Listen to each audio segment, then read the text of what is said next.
السلام علیکم ورحمت الله. زیم ستاسو ورور ستاسو ملګری شامیر خان او نن زه موجود یم په نیویارک امریکا کې.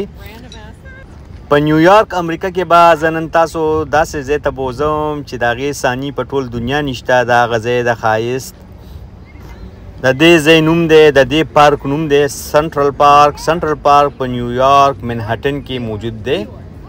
سنټر پارک په 840 ایکړه باندې محیط دی. دا د نیویارک په منځ په منهټن کې موجود دی.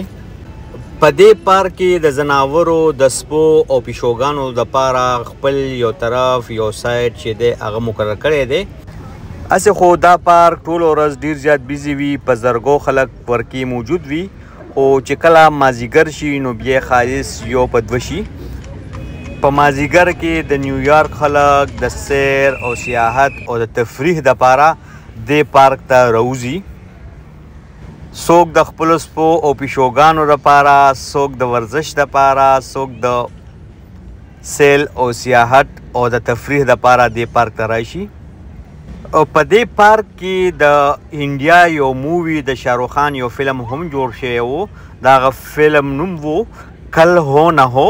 د هغې چې کوم مین سانګ و کل هو نه هو هغه هم په دې پارک کې پکچرایز کړی و، جوړ کړی و. او دې پارک ته د دنیا یو بل اعزاز هم حاصل دی چې په ټول دنیا کې د ټولو نه زیات فلمونه هغه په دې پارک کې جوړ کړی شوي دي. په هغې کې د انډیا فلمونه او د نور دنیا د ژبو لینګویجو فلمونه په دې کې جوړ کړی شوي دي. او زیات فلمونه پکې د انګریزي لینګویج د انګلیش موویز چې څومره دي ډېر زیات په دې کې جوړ شوي. سنټرل پارک نیویارک په وینټر او په سمر یعنی په یخنۍ او په ګرمۍ کې یو شان بیزي وي. د 2014 نه واله تر 2022 پورې هر کال 2 ملیونه کسان، 2 ملیونه خلک دې پارک ته ویزټ کوي. ملګرو ستاسو ویډیو خوښه او که نه په کمنټ کې خامخا تاسو ماته ووایي.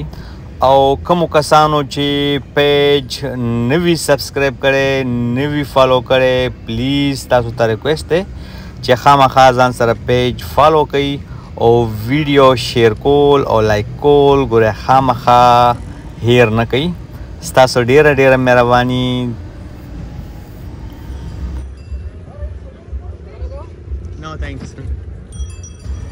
ملاویږو به په بل ویډیو کې.